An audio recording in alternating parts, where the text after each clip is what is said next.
So in this first question we need to identify the addressing mode and also the physical address, or the address that we're actually referring to for both our source and destination.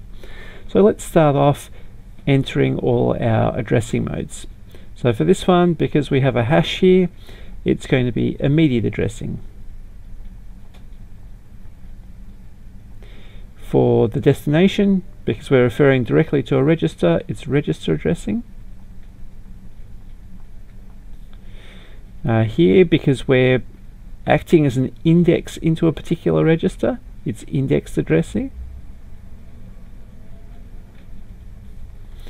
Here, because we've got our ampersand symbol, we're looking at absolute addressing.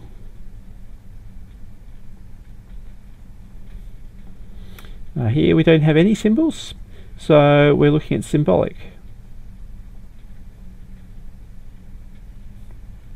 Now we have another indexed one. This one, we've got our @ symbol.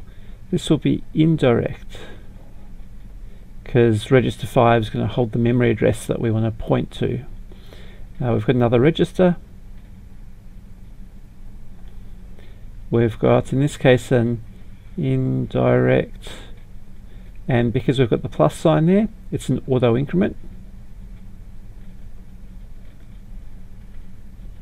And we end up on an indexed address. Okay, now we've put all the addressing modes in. Now we'll look at what the addresses actually are. Now for immediate ones, we don't actually have an address because it's directly assigned. So we'll move on to this one. The address here is R5. Now this one, we need to look at what's in R6 and offset that by 2, or add 2 to it. So the value in R6 is up here, F950. We add 2 to it, so the address that we'll be referring to, our physical address, is F952.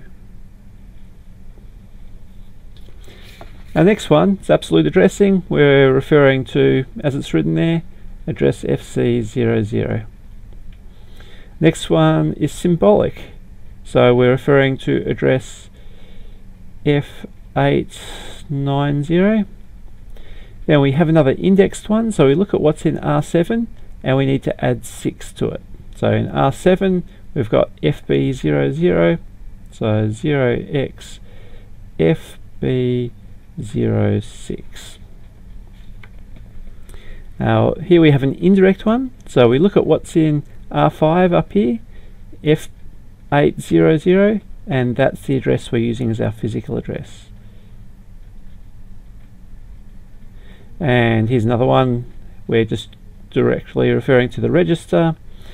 An indirect auto increment, so we have whatever's in R6, 0x F950, and after we perform that operation we'd increment it by 2, but not beforehand. And finally, our physical address for this one, we have what's in here, F950. Now note that that's a hex number, and we want to add 22 to it. And note that the 22 is a decimal number. So we either need to convert the 22 to hex or convert our F950 to decimal and add them together. And after you've done that, our result will be F966. So for the second question, first up we want to state the addressing mode that we're using for both the source and destination, and then write some assembly language instructions to actually do what I've asked you to do. So for this first one we're moving a value, so that's immediate, into a register, so register. And I've asked you to do this one 3 different ways, in decimal, in hex, and in binary. So they all follow the same sort of form. Move, we'll do it in decimal first, move the value 10 into R5. We'll do it in hex, move 0xa into R5, and finally in binary.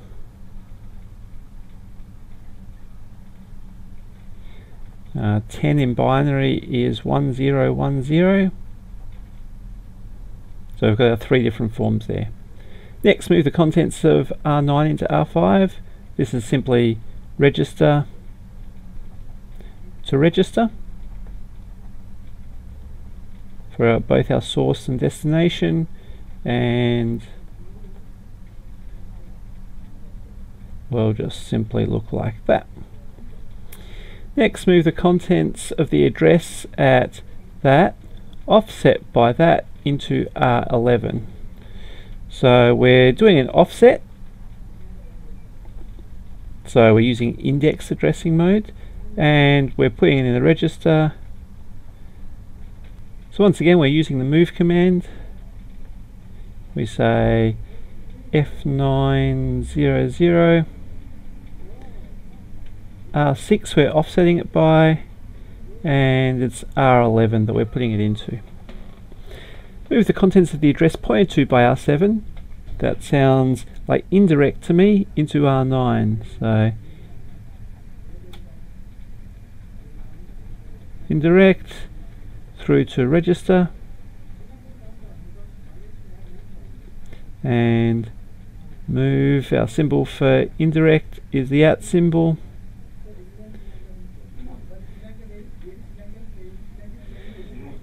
Okay, next move the value stored at the fixed address at that into R8. We could use symbolic.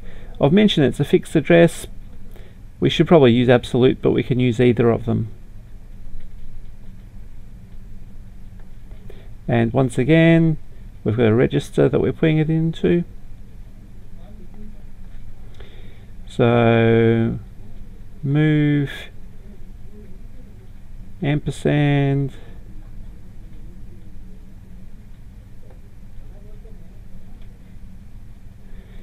okay, next move the contents of the address pointed to by that into that, and increment that after the operation. Sounds pretty much to me like indirect auto inc, and it's going to a register.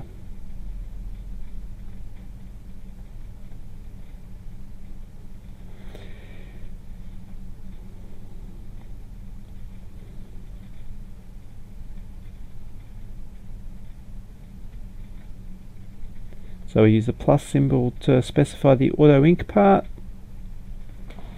Now, final one in this section, move the value stored to the label, special label, where special label is equal to this, into R8.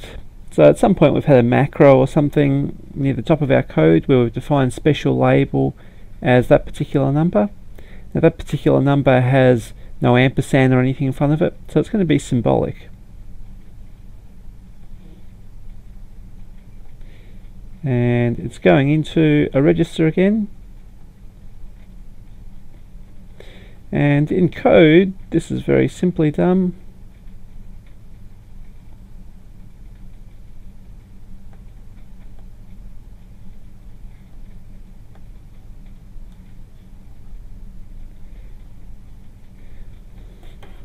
And there we have it. Okay, for this final question, we want to create a flow diagram from this description that we're given here. And then we can write some assembly language code after we've written our flow diagram. So our flow diagram, we can pretty much follow the various steps here. So the first one is putting the value 432 into R5. So R5 is equal to 432.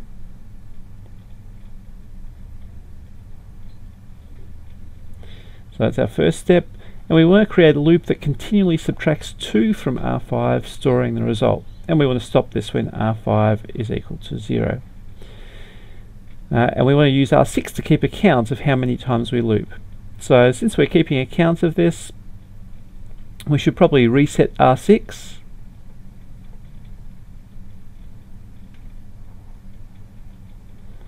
We've reset R6, and each time we're going to be looping through, we want to increment R6 and decrement R5 by 2. So we can say R6 is equal to R6 plus 1, R5 is equal to R5 minus 2, and then we want to choose whether we're looping or not. So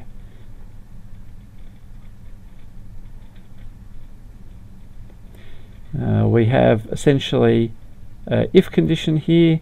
If R5 is equal to 0,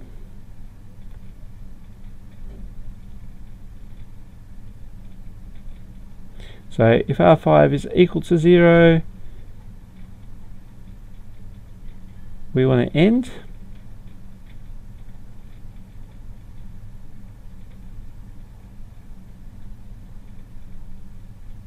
If R5 is not equal to 0, so we have our false, we want to jump back to this point over here and keep on doing our addition and subtraction.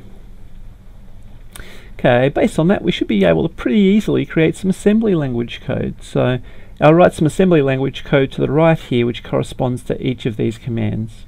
So firstly, we're moving a value 432 into R5. Next, we're resetting R6 to 0. Now we could move 0 into R6, or we can use the clear command, clear R6, and then we need a point to jump to. So let's create a label here and we'll call it loop. That's the point that we're going to be jumping back to. Then we need to add 1 to R6. Now we can say add R6, add 1 to R6, or we can increment R6 by 1. So let's increment R6. I mentioned there, alternately we can say add 1 to R6. And this one's actually, this inc R6 is actually more efficient, it uses less instructions. Then we subtract 2 from R5, or we can decrement by 2 R5. So dec D, which is a double decrement, R5, it's the same as subtracting 2 from R5.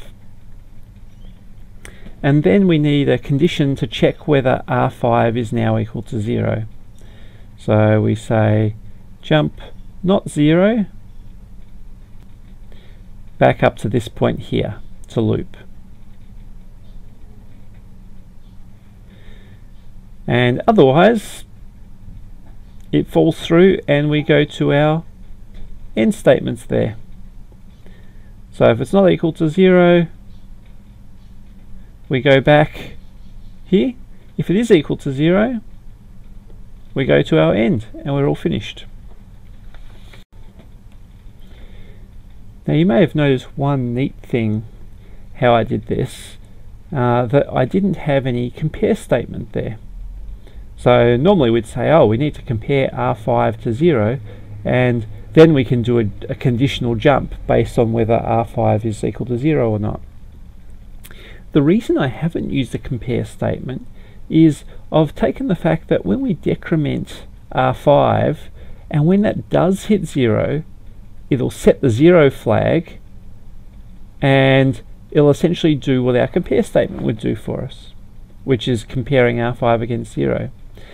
Now if these two were in the other order, so if we first decremented R5 by 2 and then we incremented R6 by 1, any change that would occur when we decrement R5 by 2 to the 0 flag would actually be overridden by when we increment R6 by 1.